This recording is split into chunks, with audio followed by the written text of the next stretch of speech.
Welcome to Folk Tales. I'm Dominic Zammit, Director at Boatfolk, and throughout this series I'll be joined by a wealth of guests from the UK's boating community who will be sharing their stories of lives spent in, on or by the water. This is a podcast by Boatfolk for Boatfolk, and I hope you enjoy listening. Hello, it's Ben from Haslam Marina, and I'm delighted to be here with Dr Tim Ferrero from the Hampshire and Isle of Wight Wildlife Trust. Good afternoon, Tim. Good afternoon, Ben. It's great to be with you, Tim, actually in person here. For those that don't know, Tim is an ongoing friend and partner of Boatfolk and really helping us with our sustainable goals going forward. Tim's got such an awful lot of wisdom on the subject and an absolute authority on the life beneath the surface in the Solent. And I think before we lift the lid on the life in the Solent, Tim, perhaps you'd like to, for the benefit of our listeners, just say how you got into conservation and how you found your way to the Hampshire and Isle of Wight Wildlife Trust. Yeah, sure, Ben. Well, I guess the story starts quite a few years ago when I decided that I'd like to study marine biology, which I did up in Scotland at Heriot-Watt University, and subsequently did a PhD at Bristol University. And then I was extremely lucky to go on from there directly to a job at the Natural History Museum in London. And I stayed there for 23 and a half years. So hardly a job hopper. And I was a classic marine biologist, a researcher, academic, doing taxonomy and ecology. And then in 2012, a lot of things happened, not least of which was a couple of twin babies arrived in my life. Mm-hmm. And it was time to look around and think about maybe getting out of London. And a job came up at Hampshire and Isle of Wight Wildlife Trust. And I thought, I think I could do that.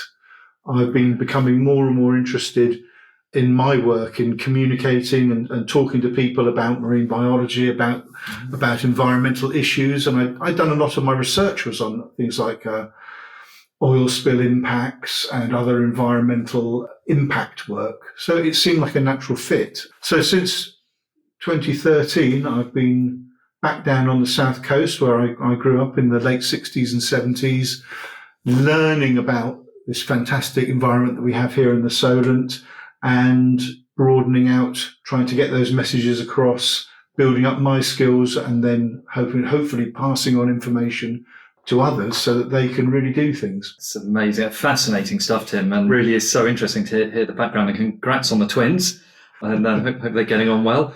Just talking about your past resume, if you will, you were on the first Blue Planet. I remember seeing a snippet. You were on board a vessel that had brought up a whale, was it? I was, yes. You have to watch the making of Blue Planet programme to see me for about a second and a half. This was a research vessel, an American research vessel, the Atlantis, which carries the Alvin submersible. And I was on that vessel on a research cruise off the southern coast of California. So I was doing my thing, looking at tiny little animals living in the mud. But another part of that cruise was the Blue Planet team were on board. And what they were doing actually was going to revisit a whale corpse that had been sunk into the deep sea 18 months earlier to find out the process of decomposition in the deep sea. And it's actually rather amazing how things like whale falls, as they're known, create miniature ecosystems that last for years, if not decades, on the deep sea floor. So just things feasting on the carcass and absolutely. Yeah. For initially things like sharks and then hagfish and other scavengers, but then eventually bacteria and these incredible worms that burrow into the whale bones and feed off the oils that slowly bubble out of the whale bones. And when they're brought back on deck from the submersible, one of the most terrifyingly bad smells I've ever encountered in my life. A rotting deep sea whale bone is truly memorable. Imagine that's quite funky. Yes. Oh, amazing stuff, Tim. And here you are at the Hampshire and Isle of Wight Wildlife Trust. In fact, we've got the pleasure of having you over here today at East Cowes Marina, launching a new sea bin here, which is brilliant. And, as we cross the Solent today, it's amazing to see so much activity, and perhaps we'll talk about some of the stakeholders. But for our listeners, you've done it so well for me previously. I wonder if you could just paint a picture of perhaps the breadth of the biodiversity that lies beneath in the Solent. Absolutely. It is an amazing place because as a marine environment goes, it is busy. There are so many people wanting to use the Solent, visit the Solent, sail across the Solent. And all the time they're sort of crossing and using a really important marine habitat. So it's a very varied marine landscape on the Isle of Wight where we are now. We have things like rocky shores and cliffs and chalk reef beds and exposures of 7,000-year-old peat cliffs now submerged underwater, wow, showing signs of some of the earliest human activity in the Solent, now on the seabed. Wow. We have some sort of fantastic sedimentary environments, by which I mean muds and sands and gravels and rocks of all sizes, and they support a really biodiverse marine life. Everything from the sorts of little burrowing worms and anemones that we see all over our shores, some fantastic seaweeds like the peacock's tail seaweed, a climate change indicator, right up through really important species that most people don't realise are here, like the cuttlefish, which is starting to arrive in the Solent about now to breed, also part of an important commercial fishery. We have sea bass, and many of the shallow harbours and estuaries of the Solent are important sea bass nursery areas because juvenile sea bass spend up to 7 to 8 years in the Solent, wow, before they join the migrating adult population. We have extraordinary things like mantis shrimps living in the muds of the Solent just off the shore of South Sea. And also arriving later in the summer, we will have thresher sharks turning up off the Isle of Wight. In fact, the second largest thresher shark ever caught on rod and line was caught just off the east of the Solent. So, I mean, it really is an incredible place with some really important habitats too, like our seagrass meadows, for example, and where we are here in East Cowes. If you go out onto the coast, the north coast of the Isle of Wight, there are really important and impressive seagrass meadows to the left, to the east, and to the right, to the west. I'm just realised I've just been sailing over from Hampshire when I did the left and right there, but let's stick with east and west. Yeah. And these are actually some of our real keystone habitats, internationally important and protected habitats in the Solent. Well, absolutely, Tim. It's so important, and I'd love to speak more about the species we've just touched on there. But I think talking about those seagrass habitats, and particularly knowing our audience and our listeners, perhaps, I don't know if there are any messages for our customers in terms of where to anchor, etc. I think the thing is, when you come to a place like a Solent, this is a very highly protected marine area. There are numerous what we call designations of marine protected area, and it's almost impossible nowadays to be anywhere in the Solent where you're not in some sort of marine protected area. But these are designated for different species and different habitats, and often where they occur is where the really important impacts can also occur. So when we look at our seagrass meadows, so along the north coast of the Isle of Wight, for example, inside the Solent harbours, Portsmouth, Langstone and Chichester, and on the Hampshire coast, down towards Lymington and Bewley, there are areas of seagrass. They tend to be in shallow waters, so that's quite a good guide, generally less than about 5 to 2 metres lower than chart datum. Okay. And they are vulnerable to certain sorts of damage. So seagrass is a very luxurious and vigorous plant which grows from a root mat under the surface. Mm-hmm. And so it's damage to that root mat, which is really key. And we do know that certain forms of activity, like bottom-towed fishing gear that drags across the seabed, can damage that sea mat. And we know that certain boat moorings, which have a chain rod that rotates around a fixed point, that can damage the seagrass, and so can certain anchoring activities, particularly if it's rather clumsy anchoring or allowing an anchor to drag. So I think for the boating community that visits and uses the Solent, I think it's really important to find out where our protected areas are, where the habitats are, and then really think about, for example, do I need to anchor there? Could I anchor a bit further off? Is my anchoring skill up to the mark? Yeah. Can I deploy and retrieve my Yes. anchor really cleanly and cause as little damage as possible to the seabed? Yes. And I think the other thing is, always remember beneath the surface is a really fantastic and valuable marine habitat, and that is a benefit to all of us. Yes. So it's well worth doing everything we can to look after, really. No, thank you, Tim, and absolutely worth bearing in mind. And both we're very passionate about using innovative technologies, working with the boating community. We're all about getting people afloat and having fun on the water. I think you would support us in our view that actually eco moorings using an elastic road system as a good environmental alternative is a good way ahead in some of these valuable areas. I think they're really essential. I can even give you the up-to-date terminology is advanced mooring system. There you go. Thanks, Tim. Yeah. because I don't know, for some reason the word eco can frighten people sometimes. So we call them advanced mooring systems now. But this sort of system has actually been used around the world for a long time now. There's a particular system that's been deployed for about 40 years in Sweden, for example. Wow.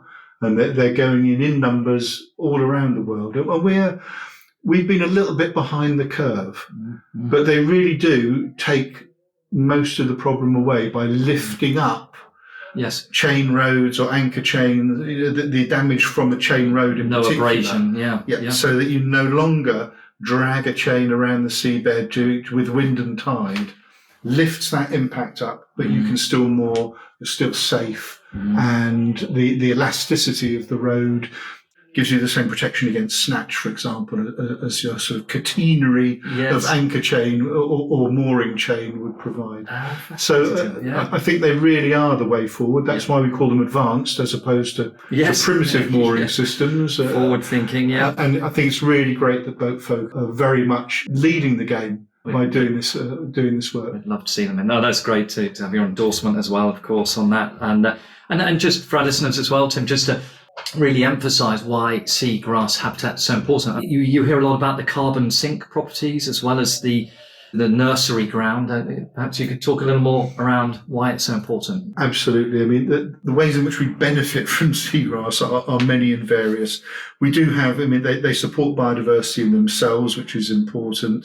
They support nursery grounds and feeding grounds for important commercial species. They absorb wave energy. As waves come into shore, the seagrass actually takes wave energy out. So less energy reaches our shores. So you have less energy for sea defences, less need for sea defences. And that's hard cash. Yes. Hard cash saved. But one of the things that has really come to the fore in recent years is our understanding of the role they play as carbon sinks. So obviously they are plants. They capture carbon dioxide when they photosynthesize and make food. But that's really only part of the picture. What they really do, the same process that absorbs wave energy, slows down the water currents, and lots of bits and pieces of detritus and things in the water drop out, and they build up in the seagrass bed. So seagrass beds slowly build up and up and up. And that is the carbon bank there. Got it. And we know some amazing things about seagrasses now. Around the world, there are about 70 species. And although seagrasses only cover sort of 0.1, 0.2% of the sea floor, they're responsible for 11 or 12% of all of the carbon capture in the oceans. And so they do this carbon capture role. Some species, it's been quoted, 40 times better than tropical rainforests do. Wow. That's the level of importance of them, really. And where we are in the North Atlantic, because of a disease outbreak 100 years ago now, we only have about 5% of the seagrass that we used to have. So if we can get back a lot of that missing seagrass, we actually get back a really important carbon bank and weapon against climate change. And nature will want to take itself back to those areas that it was before then. We hope so. There's a lot of interest in the sort of natural recovery of seagrass beds and also actually trying to do some active restoration. We have a project at Hampshire and Isle of Wight Wildlife Trust to try and build up the techniques and skills so that we can try to actually restore an area of seagrass bed. And there are other people working in the Solent on exactly that same problem as well. Well, that's fascinating, Tim. And let us know if we can put our shoulder behind anything. We'd love to get involved. Absolutely, in that. will do. It's been very helpful in lots of ways. So we always look to boat folk. Yeah, great. To see if you can help. May it continue. Thank you, Tim. That's absolutely brilliant. And no, thanks for all of that. And just going back slightly, I mean, you're just talking through some of the species in the Solent. We talked about blue planet earlier. I mean, it's the kind of species I expect in clear water around the Caribbean. And you're kind of painting this picture. I thought it was more murky water, and I didn't quite appreciate how much is there. I mean, even the Mantis Shrimp, that's one of the enormously powerful punch or claw, is it? I mean, a lot of people are really surprised. I mean, most people don't even know they're here, and they're certainly surprised to find that they are here. But yes, these are the sort of very active, alert, burrowing shrimps that you've probably seen on natural history programs. And they normally, yes, are in a tropical setting. So where we are in the Solent is the sort of northeastern limit of a breeding population of mantis shrimps. So they live in burrows. The species we have here is about 6 to 8 inches long. There are species that have the incredible punch. These ones have rather grasping spear-like claws. So they shoot out these grasping claws and sort of spear and grab their prey. Yeah. Fantastically agile and fast. We've never actually seen one in the wild. We've seen them washed up after storms, dead, but they're so quick. And they have the most amazing eyesight in the whole animal kingdom, really. You or I sitting here, unless you're colourblind, we've got sort of a black and white colour receptor, our rods, and then 3 cones for different colours. Mantis shrimp, 14 to 17 different light sensors in its eyes, including for polarized light, angle of polarization. So even though the water's murky, the visual landscape of a mantis shrimp is like nothing we can imagine at all. Yeah, incredible. I remember you saying also on other species, wrasse. We've got all the species, is it? We've certainly got 4 species of large, colourful wrasse in the Solent. So we've got the ballan wrasse, we've got the cork-wing wrasse, we've got the corkscrew wrasse, and we've got the other wrasse that the name is escaping me right at this moment, but it's got wonderful pink lips and pink fins. Yeah. And again, in Blue Planet 2, I think there's some rather special footage of this giant Japanese wrasse, which changes sex as part of its life cycle. Well, don't have to go to Japan for that. All of our wrasse species do that. So they start off as female. In the case of the ballan wrasse, it can be 17 years before they change into males. Oh my gosh! Wow, that's incredible, fantastic. And the sharks, Tim. What can you just explain what a thresher shark is and how big they could get? Well, so the thresher shark is one of the large oceanic roaming sharks. It's specifically a fish feeder, and the name comes from its incredible hunting technique, where it actually lashes its long tail into a shoal of fish and stuns them with the tail. Right. And then goes around and eats them. Amazing. So no danger to humans. Thresher sharks are not dangerous to humans. But what we see is that they arrive in the summer off the east coast of the Isle of Wight into the Solent.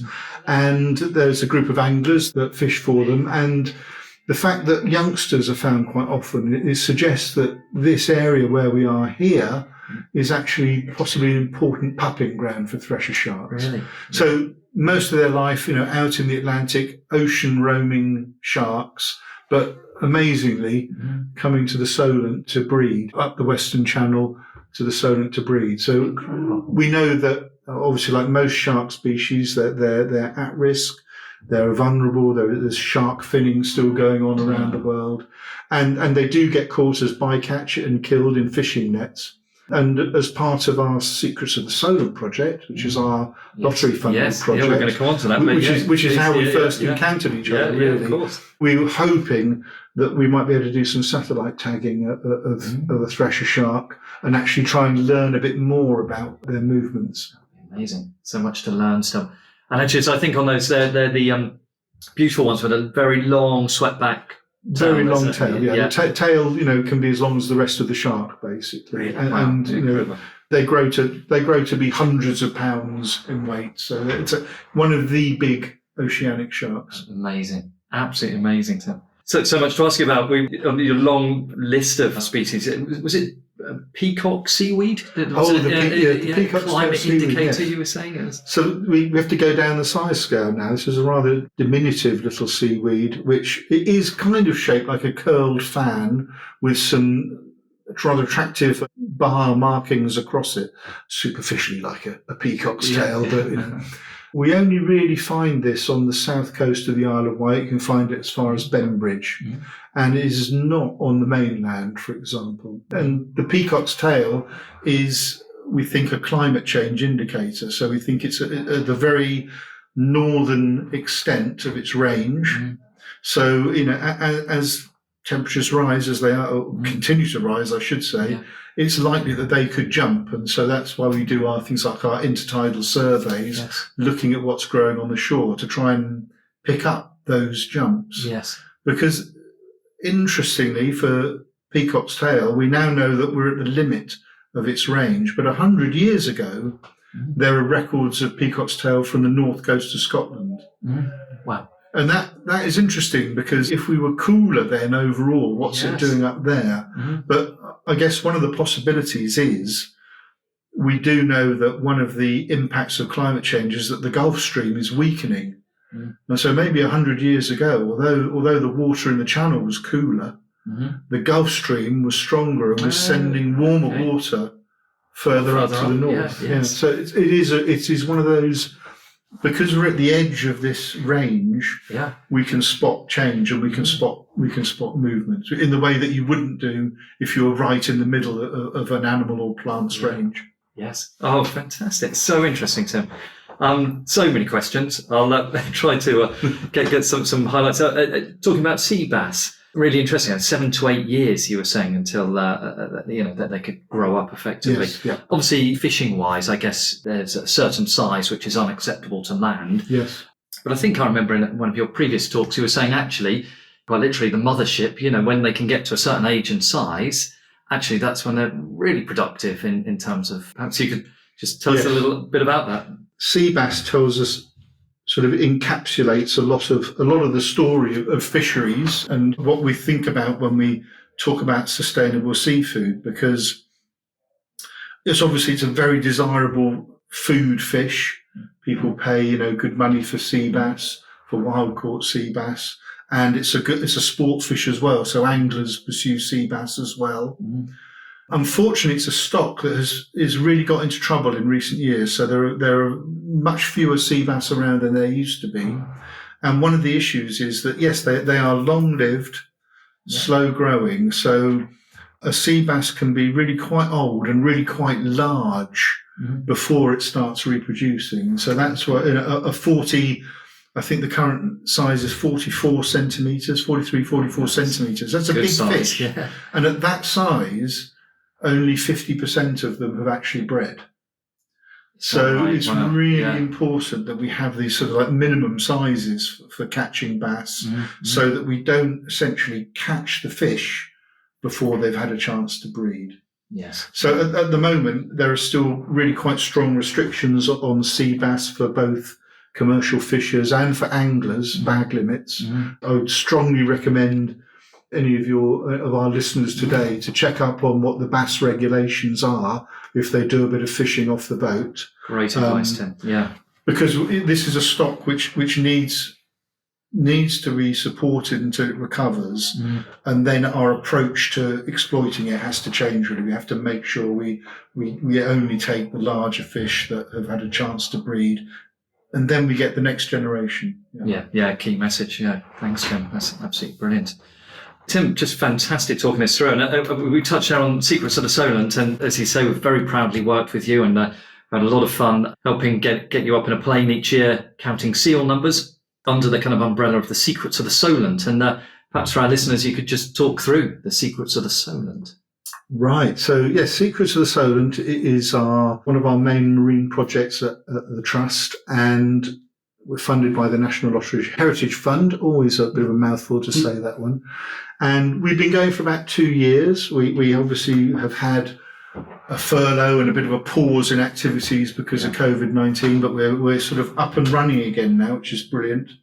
And there are a number of strands to it, but really this is about getting the message across about how fantastic the Solent is for marine life, what there is in the Solent, the things we've been talking about, what pressures there are on the Solent, because it is such a busy area, and how people can take action, and do things to help it. So we have we train up volunteers, our wonderful marine champions, and we work with companies like Boat Folk, our marine ambassadors.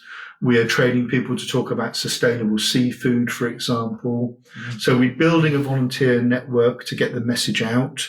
And then we've been doing some fantastic art projects. We're about to have a whole series of murals be painted this summer of marine life all around the Solent. Brilliant. We have a marine plastics sculpture opened in Portsmouth Museum. People can now go and see that at long last. Excellent. We have people doing arts projects and textile projects, knitting starfish and sea urchins. Yeah. So it's a range of things, really. So from sort of arts and engagement through the work with thresher sharks, for example, volunteers, and also we go out on the shore and we do survey. We actually record what's there on the shore and help to build that database of information that helps actually guide the way a marine environment is managed. It's not a completely unmanaged environment. No. There are some things that we do have to be careful about doing. And for example, our survey work that we've done over the years, surveying the seagrass beds of the Solent, so we know exactly where they are, that data went into a bylaw which actually prohibits fishing gear to be towed over the seagrass beds, actually touching the bottom. So there is that direct link between your work, information, the work that we've done over many years, and we actually see that coming out in the way the marine environment's managed. So positive outcome, and that's good for us. And measuring is crucial in all conservation. I guess you've got to have that. Absolutely. And like all wildlife trusts, Hampshire and Isle of Wight Wildlife Trust, we are evidence-based. So we don't just wave our arms about. We like to get some evidence so that we can actually back up what we say and what we suggest. Well, we think the world of you, Tim, and the Hampshire and Isle of Wight Wildlife Trust. You've been a great partner for us to date, and really, really looking to engage further and support each other. Well, I'll support you as best we can going forward with all your great work. Really making such a positive difference. And I think, so much is coming out from this chat. And I think so much of what you do is not just in that measurement, but it's getting everyone to be mindful and aware and considerate, and actually really, really pay attention to what does lie beneath and how we're all kind of interconnected. Actually, it's something to really shout about. Absolutely. I mean, I think that the most important animals to talk to when it comes to marine environment is humans. Really, we have to really. It's the people that is going to make the difference more than anything else. Responsibility, which we're all for, and as I say, we're all about people getting afloat, having fun on the water, but we truly believe it can be done in a sustainable way. Absolutely. With our great partnership, you can help guide us and our customers and listeners to this, to make those right decisions. But Tim, I could talk for hours with you, my friend, but perhaps we can get you back on in the future and talk about the where your work's going. And maybe absolutely. Always a pleasure. Yeah, that's great, Tim. And until then, thank you so much, Tim. Thank you.